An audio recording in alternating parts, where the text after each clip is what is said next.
Week 14 is underway. Week 13 is in the books. We got the top waiver wire ads for Week 14, and we're going to get to some fantasy football right after this.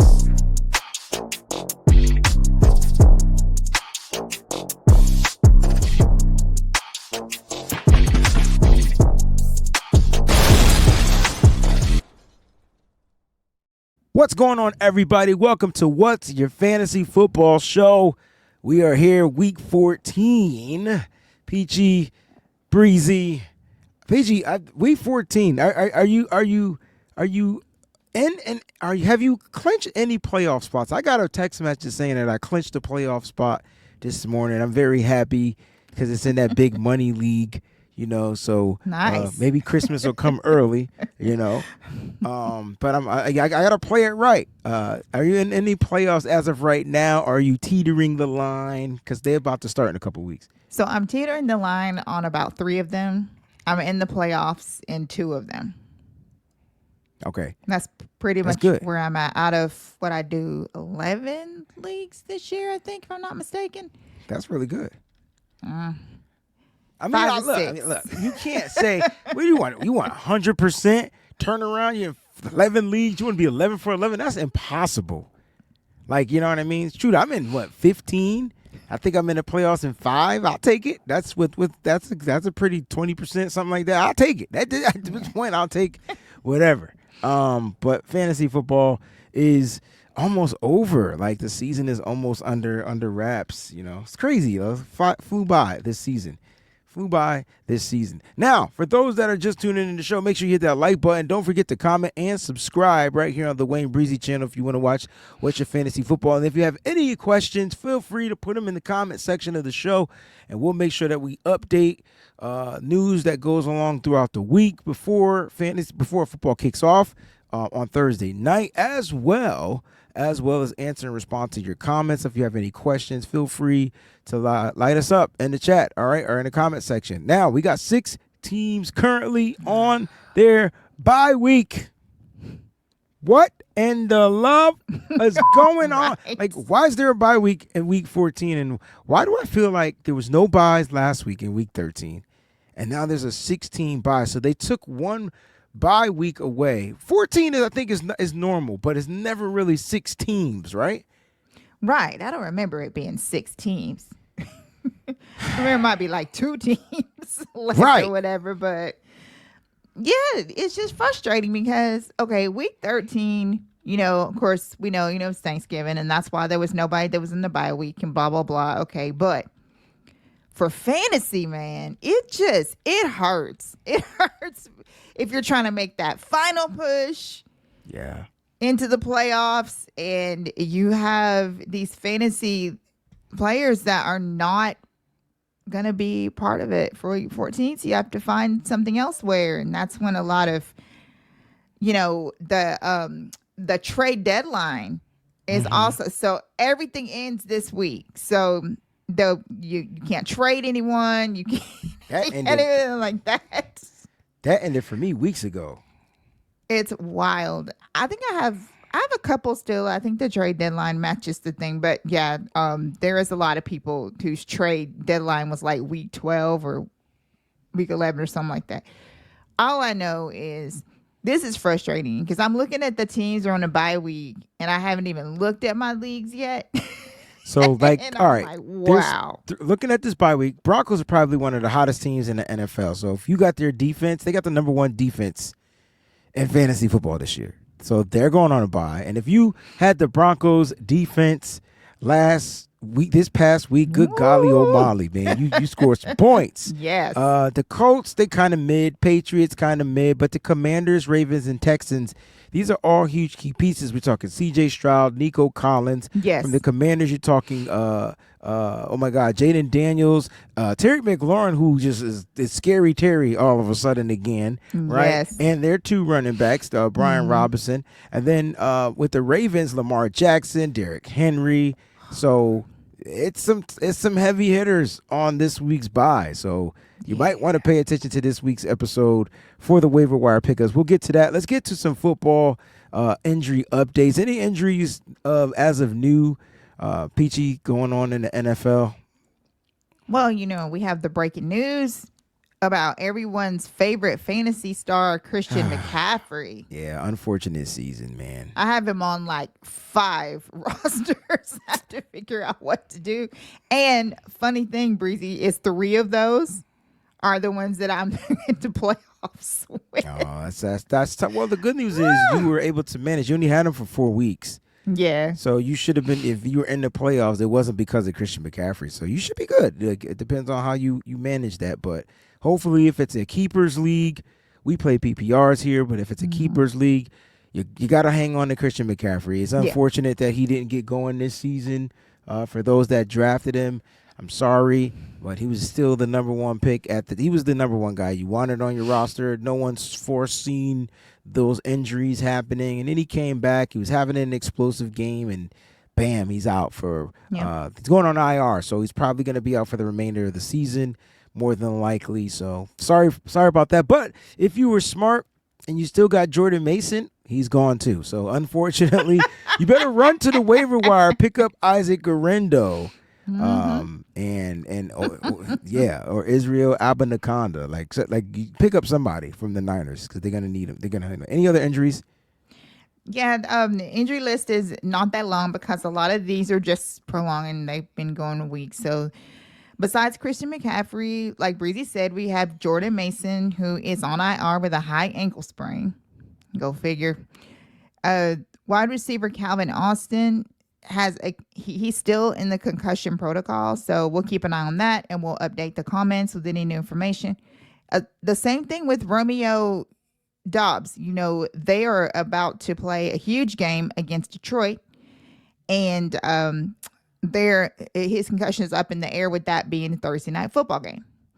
And then tight end Dallas Goedert, a big one for Philly. That's going to be interesting right there. A knee, and he's week to week. He had an MRI. It was okay, so he's going to be monitored. So that's what we have. Everybody else is just. Well, a good thing is most of the people are healthy. If you got some of these players, it's unfortunate. You're going to have to figure out a way to work around that roster, and pay attention to the waiver wire, especially if your trade deadline is done. You can't ask somebody, hey, man, you got these guys, you ain't make it to the playoffs, trade me this guy. Nah, it might be too late for that. So, look, it's unfortunate that these injuries are taking place, but this is football, and this is what it's all about, man. You got to be the best damn manager you can be when it comes to fantasy football. Let's get to the top 10 scoring leaders, and let's see who cashed in on this week. Jerry Jeudy, back-to-back weeks. Yep. This week he's number 1, though. 40.5 points. 40.5 points. He balled last night. My gosh, this is the kid from Alabama. No one knew what he was going to be. He struggled. This is what, his second team. He wasn't drafted by the Browns. He was drafted by the Broncos. Yeah, he was drafted by the Broncos. They just never could get him. He was hurt. He was injured, right? A lot, too. Because he kept getting hurt and stuff. He was in and out of the lineup and stuff. But he came to Cleveland with Jameis Winston. Boy, they are cooking. They are cooking. Speaking of Jameis Winston, he's up here too because he's number 2 with 36 points. Look, you might want to pick up the whole Cleveland Browns offense, right? Because they are going to gunsling it. They don't care how many interceptions they throw. They are throwing the ball. Number 3 tight end Brock Bowers. He's the number 1 tight end in fantasy football. Number 1, 30.2 points. He's been consistent. He's definitely a bright spot if you're a Raiders fan. That's the guy. That's the key. That's you're going to build your offense around. Number 4, Jada Daniels. He will be on a bye week, but he did put up 28.6 points. Number 5, Josh Allen in the snow. Put up 28.4 points. Had 2 touchdowns in that game. 1 receiving, 1 rushing, and 1 throwing. You can't make it up. Right? You can't make it up, right? He balled out. Russell Wilson was number 6. He put up 27.9 points. So Russell Wilson, it's good to see him up here. I can't wait to find out who you're shocked to see. Bucky Irvin from the Tampa Bay Buccaneers. It is clear and present danger that Bucky Irvin is going to be their running back one. Moving forward, this kid keeps turning it up, 27.5 points. Terry McLaurin, Scary Terry, wide receiver up here. Is he the second wide receiver on this list? Oh my gosh. Wow. Only 2 wide receivers made the top 10 this week.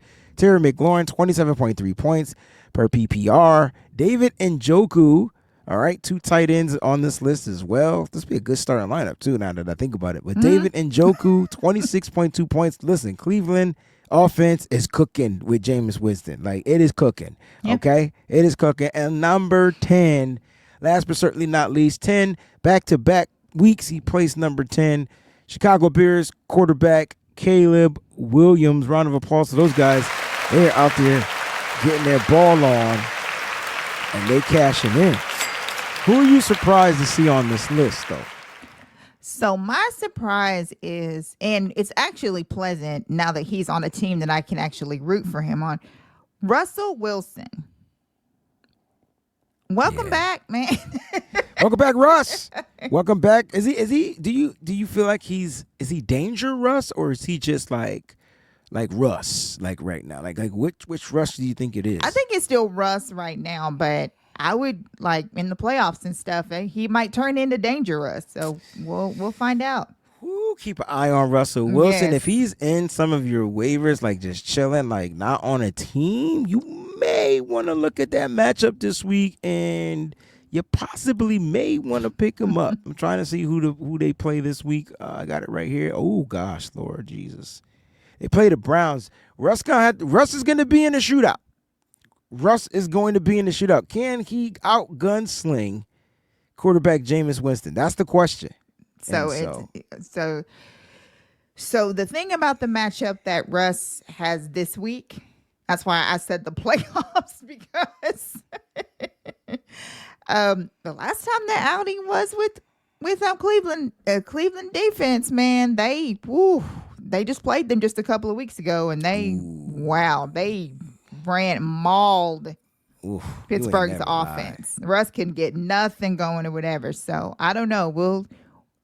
We'll see. But I tell you what, that Browns defense, boy, they just, against that Steelers offense, they dominated. That was a crazy game. I mean, it was just high scoring. It was a high scoring game. It was crazy to watch, you know. Very high scoring. Like I thought it wasn't going to be that high. I saw Jameis throw the pick, and I was like, oh, and he is never. You know, I wish sometimes that the Niners had a quarterback that's not afraid to throw interceptions and can shake them junks off. Just throw and throw and throw. Yeah. Some of them might not make it, but you know what? It's a tough game to gamble again. That's a tough one, but hey, it's working for them guys. All right, let's get to this week's waiver wire picks. These are guys I feel like these are players we feel you must add. You might want to pick them up. We got 6 teams on the bye, and if you could get some of these players on your team and prevent other people from getting those players, you should have a good shot in the playoffs. Let's get to number 1. Here it is, man. Jameis Winston, the quarterback. I mean, he's putting up back-to-back. Every week he's out there playing. He's giving you 20-plus points from a fantasy perspective. What are your thoughts on Jameis Winston?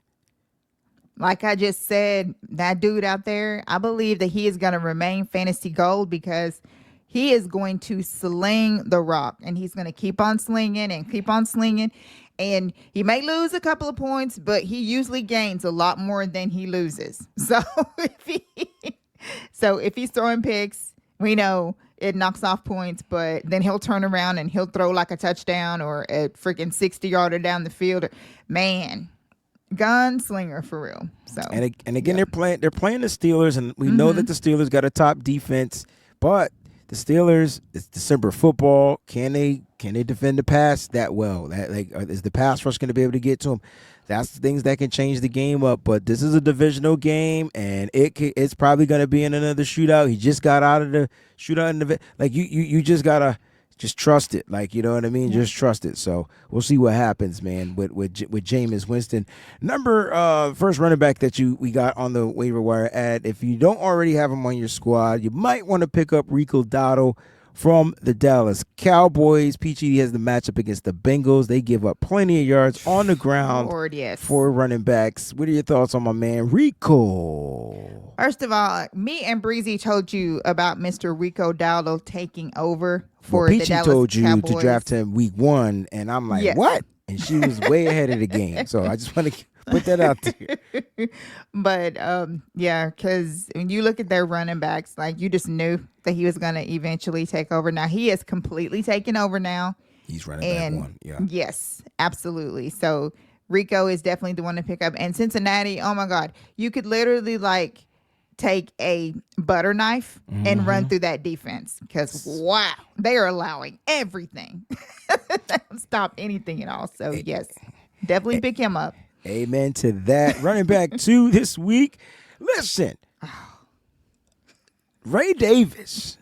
It seems that Buffalo is definitely going to a 2 to 3 running back system by committee.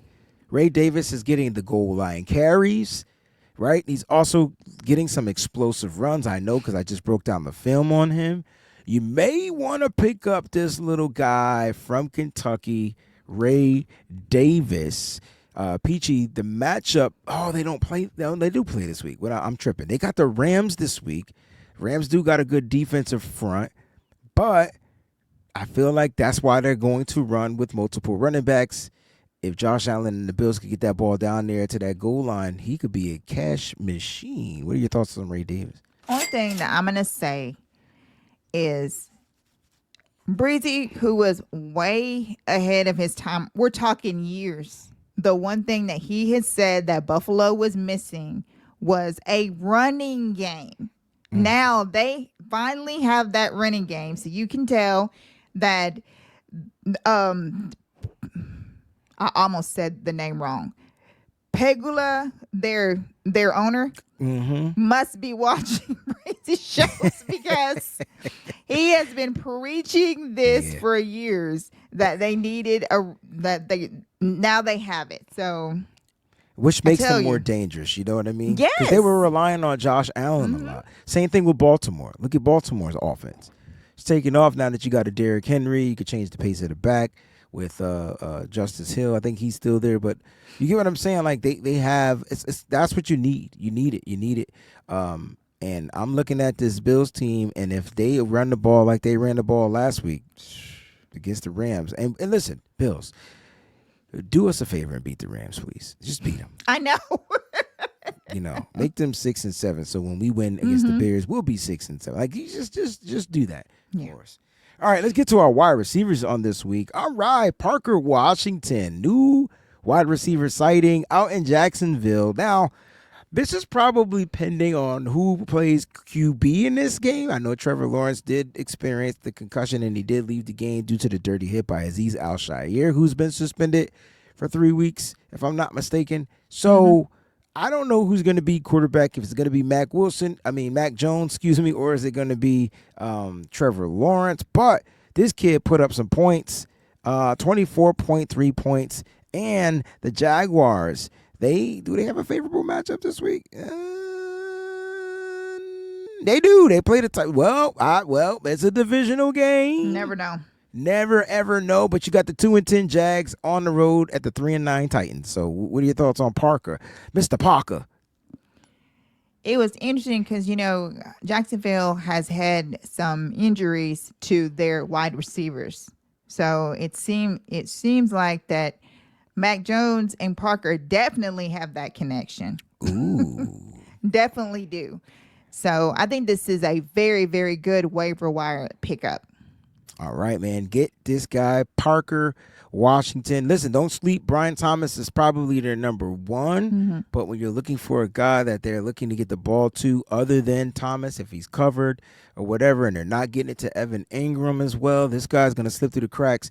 He is their version of the Titans version of a guy that's probably on this waiver wire pickup at some point that we've been talking about. Oh, old man Thielen is up here from the Carolina Panthers, put up 23.9 points.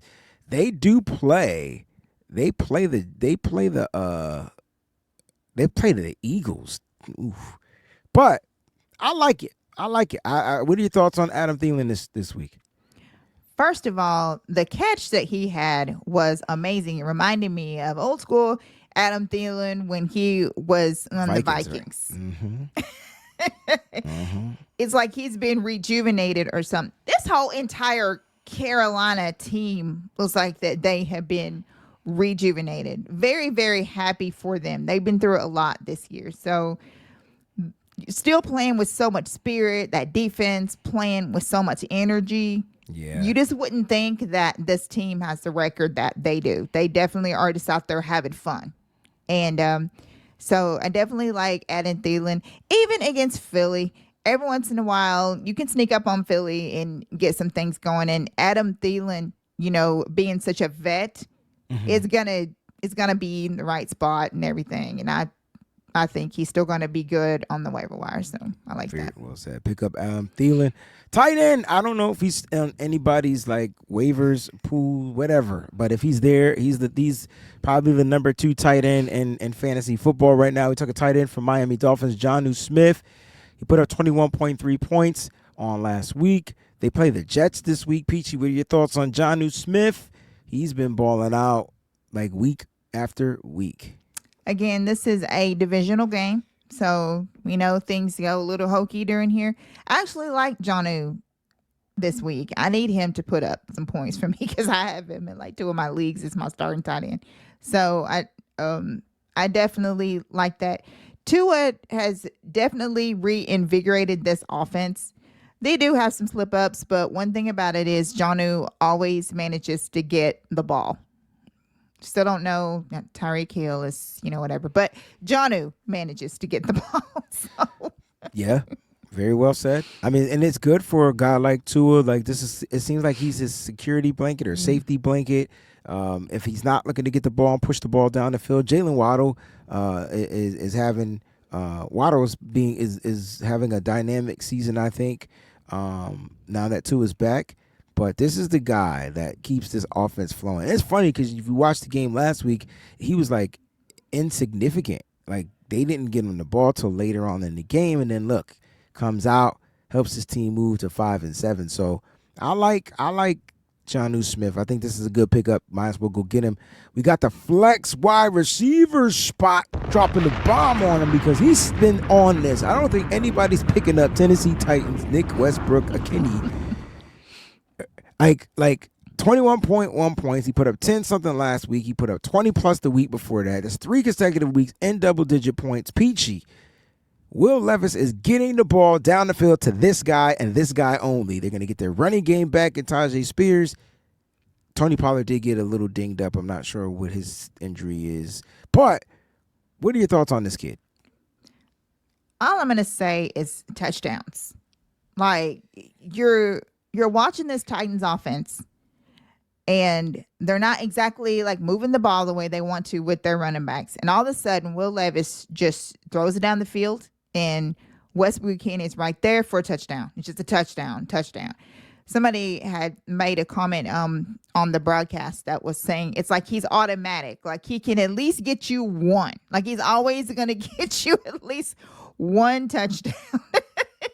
He's like the poor man version of Nico Collins. Yes. And they play in the same division. Mm-hmm. Now, if Levis looks to get this guy the ball down the field, he can put up those type of numbers. Yeah.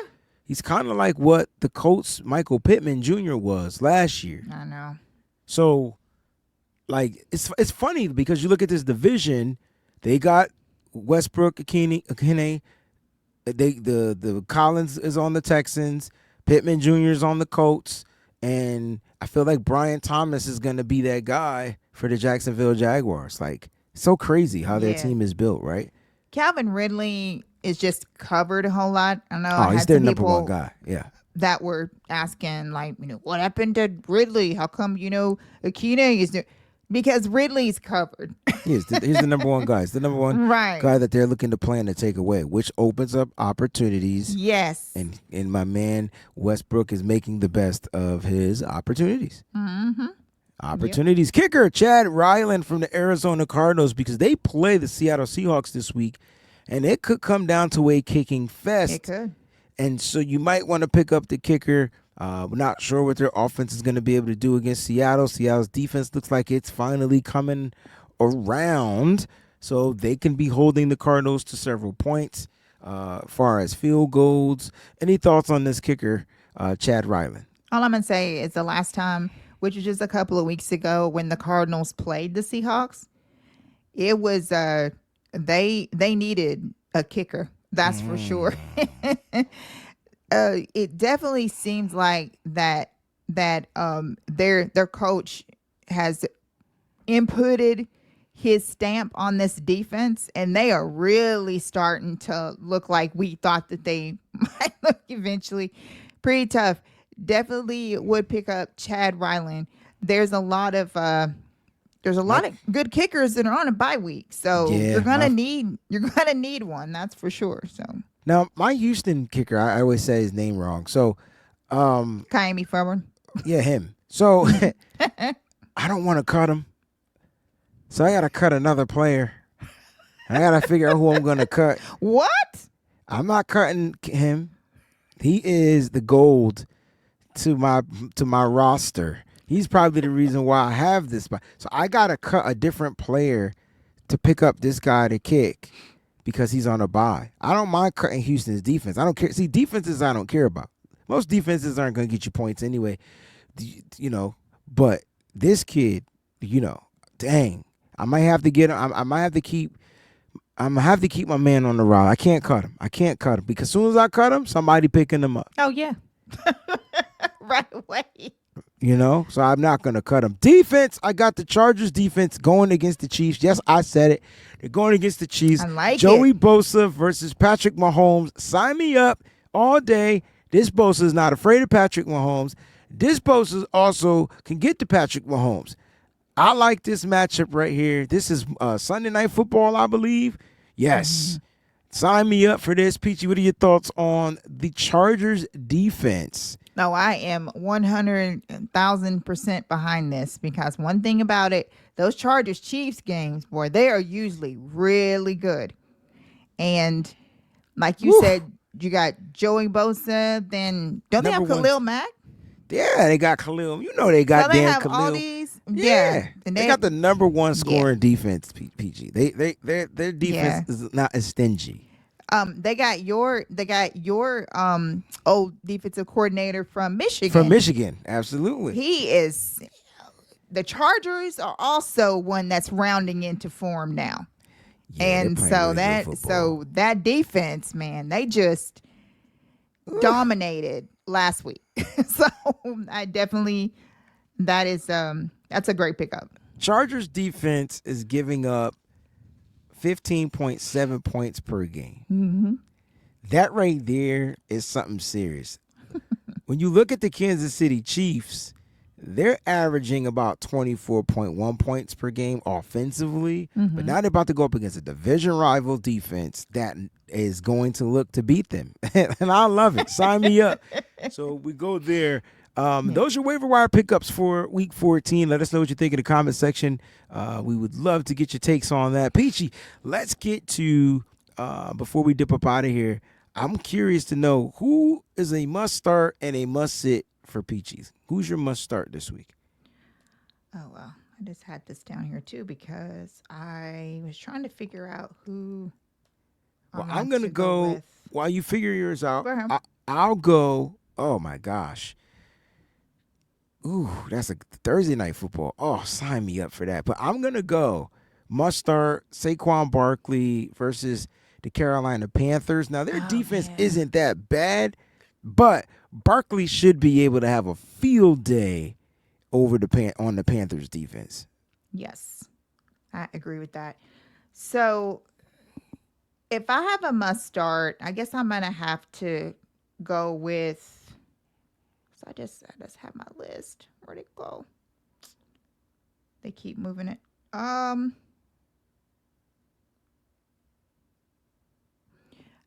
Baker Mayfield. That's who I had put down to start against the Raiders. Against the Raiders. Yeah. Yeah. I like it. I like it. That's the second week in a row for a must start from Baker Mayfield. Yeah. Not mad at that at all. Baker got injured in that game, and he messed me up.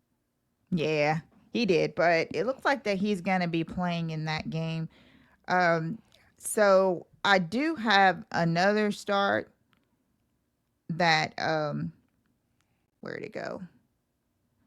Cade Otton also. So if you have Cade Otton and then you have Baker as your quarterback like I do, then definitely start both of them against the Raiders. Because even though the Raiders are, they can handle themselves on defense okay, but Baker just be moving around getting that ball out, and he gets to his playmakers the best way he can. And we have the return of Mike Evans, which we saw. So he's definitely a lot more comfortable back there. If I had to sit if I'm going to sit a player, I might sit quarterback, and I know he's at home, but I might sit quarterback Jared Goff. I feel like the Packers defense is good. That is literally like the number one sit of the week. So that's really good. Yeah. Wow. Against the Pack. Yeah. No, it's something about that Packers defense, and it's a because the divisional ball game. hawk, Xavier McKinney. Yeah, that motherfucker. That is on a he is just on a tear this year. And if Jair Alexander plays, that helps their defense, and they got a pretty good up front, solid front. That's going to be a good game. That might be the game of the week, Packers-Lions. Yeah. Thursday night football. Both teams banged up. Telling you. The Lions look beatable, but they can't be beat. Right. Packers on a streak. So we'll see what happens. Yeah, it's going to be a really good game. Any final thoughts before we get up out of here? No, the only thing I have to say is good luck. This is the final week for most fantasy leagues. I'm probably all of them. So hope that you made it into the playoffs. And if you didn't, then just prepare like the 49ers are about to start doing with their faithful for next year. Wow. Shots fired. Shots fired. Guys, thank y'all so much for tuning in to What's Your Fantasy Week 14. We will be back next week, same time, same place, man, for them 15 waiver wire ads.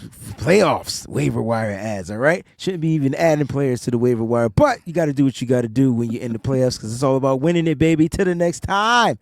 See y'all. Peace out.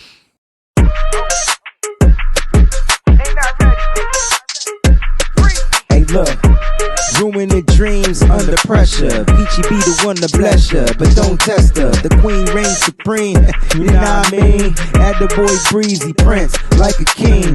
When the two come together in any weather, they form a bond, stay tight in any measure. So it's my pleasure. The number one team, let the world know what's your fantasy.